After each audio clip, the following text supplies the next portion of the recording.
بسم اللہ الرحمن الرحیم۔ السلام علیکم معزز ناظرین کرام، غزوہ خندق میں جب محاصرہ طویل ہوتا گیا تو رسول اللہ صلی اللہ علیہ وآلہ وسلم نے محسوس فرمایا کہ غلہ کے ختم ہونے کے بعد لوگ بھوک سے متاثر ہو رہے ہیں۔ لہٰذا آپ صلی اللہ علیہ وآلہ وسلم نے لوگوں کو خطاب کرتے ہوئے فرمایا کہ اللہ کی قسم، اہل قریش کے قدموں میں گرنا بڑی ہی بزدلی ہوگی۔ ناظرین کرام، دوسری جانب اہل قریش بھی خوراک کی کمی کا شکار تھے، جس کی وجہ سے وہ اس جنگ کو جلدی نتیجہ خیز بنانا چاہتے تھے۔ لہٰذا 7 مارچ 627 عیسوی کو ابو سفیان نے قبیلہ بنو قریظہ، جس نے مسلمانوں کے ساتھ جنگ نہ کرنے کا معاہدہ کر رکھا تھا، کہ سردار کعب بن اسد کو بھاری معاوضہ دے کر مسلمانوں پر شب خون مارنے کے لیے آمادہ کر لیا، جس کا علم رسول اللہ صلی اللہ علیہ وآلہ وسلم کو اس وقت ہوا جب آپ صلی اللہ علیہ وآلہ وسلم کی پھپھی حضرت صفیہ رضی اللہ تعالی عنہا نے اس قبیلے کے ایک منجر کو ڈنڈے سے مار مار کر ہلاک کر دیا۔ جواباً رسول اللہ صلی اللہ علیہ وآلہ وسلم نے قبیلہ غطفان کے ایک سردار نعیم بن مسعود، جو قریش اور بنو قریظہ پر اثر رکھتے تھے، کے ذریعے لشکر قریش میں شامل قبائل کو بدظن کرنے کی کوشش کی۔ اس میں آپ صلی اللہ علیہ وآلہ وسلم اس حد تک کامیاب ہوئے کہ کعب بن اسد اور ابو سفیان میں غلط فہمیاں پیدا ہو گئیں اور بنو قریظہ نے یرغمال طلب کر لیے، جس پر قریش کو یقین ہو گیا کہ بنو قریظہ نے مسلمانوں سے ساز باز کر لی ہے۔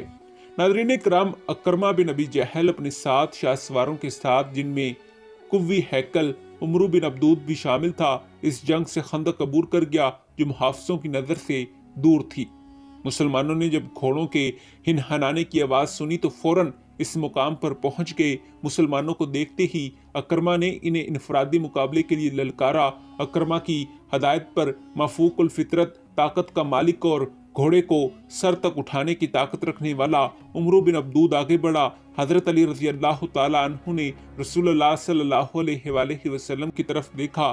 آپ صلی اللہ علیہ وآلہ وسلم نے اپنا ماما حضرت علی رضی اللہ تعالی عنہ کے سر باندھتے ہوئے اپنی وہ تلوار عنایت فرمائی، جو بعد میں ذوالفقار کے نام سے مشہور ہوئی۔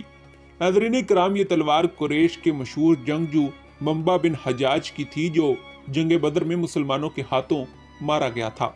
حضرت علی رضی اللہ تعالی عنہ جیسے ہی آگے بڑھے، عمرو نے گھوڑے سے اتر کر حضرت علی رضی اللہ تعالی عنہ پر اتنی تیزی سے وار کیا کہ دیکھنے والے حضرت علی رضی اللہ تعالی عنہ کو زندہ دیکھ کر دنگ رہ گئے۔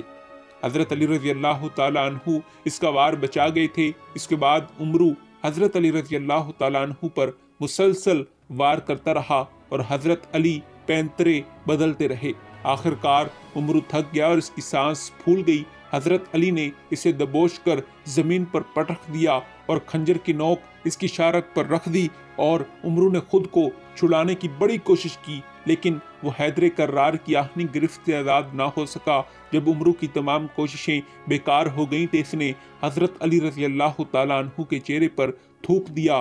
حضرت علی رضی اللہ تعالیٰ عنہ فوراً اس کے سینے سے اٹھ گئے اور اپنا خنجر ایک طرف پھینک دیا، اپنا چہرہ صاف کیا اور فرمایا، اے عمرو، میں نے اللہ کے نام پر تمہارے ساتھ زندگی اور موت کا مقابلہ کیا تھا، لیکن تو نے میرے منہ پر تھوک کر میرے دل میں ذاتی دشمنی پیدا کر دی ہے۔ میں تمہیں ذاتی دشمنی کی بنا پر قتل نہیں کروں گا۔ ناظرین کرام، عمرو کے لیے یہ شکست ناقابل برداشت تھی۔ اس نے تلوار نکال کر حضرت علی پر پیچھے سے حملہ کر دیا۔ حضرت علی اس حملے کے لیے تیار نہیں تھے، لیکن جیسے ہی عمرو نے تلوار کا وار کیا، حضرت علی کی ڈھال اچانک سامنے آ گئی۔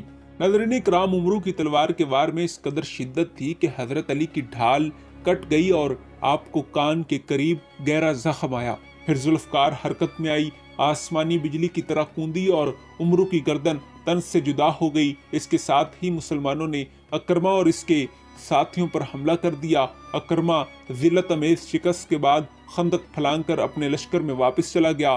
16 مارچ 627 عیسوی کو خالد بن ولید نے اپنے دستے کو مسلمانوں پر تیر برسانے کا حکم دیا اور ان تیروں کی آڑ میں خندق عبور کرنے کی کوشش کی، لیکن مسلمانوں نے ان پر اس قدر تیر برسائے کہ وہ مجبوراً پسپا ہو گئے۔ ناظرین کرام، پھر کچھ دیر بعد وہ 3 سواروں کے ساتھ خندق عبور کر گئے، لیکن مسلمانوں نے گھیرا تنگ کر دیا۔ خالد بن ولید زندگی اور موت کی جنگ لڑتے رہے، کئی مسلمان ان کے ہاتھوں زخمی ہوئے، لیکن بالآخر ایک ساتھی کی ہلاکت کے بعد وہ بھی خندق پھلانگ کر واپس اپنے لشکر میں لوٹ گئی۔ ناظرین کرام، 28 مارچ 627 عیسوی کو زبردست آندھی آئی جس سے اہل قریش کے خیمے اڑ گئے اور جانور بے قابو ہو گئے۔ بارش، آندھی اور سردی نے انہیں پریشان کر دیا۔ محاصرے کی طوالت، خوراک کی کمی کے باعث لشکر پہلے ہی بددل ہو چکا تھا، لہٰذا ابو سفیان اونٹ پر سوار ہوا اور یہ کہتے ہوئے مکہ کا رخ کر لیا کہ کعب بن اسد نے ہمیں دھوکہ دیا ہے، آندھی کہر خدا بن چکی ہے، لہٰذا اب یہ رکنا ہمارے لیے نقصان دہ ہوگا۔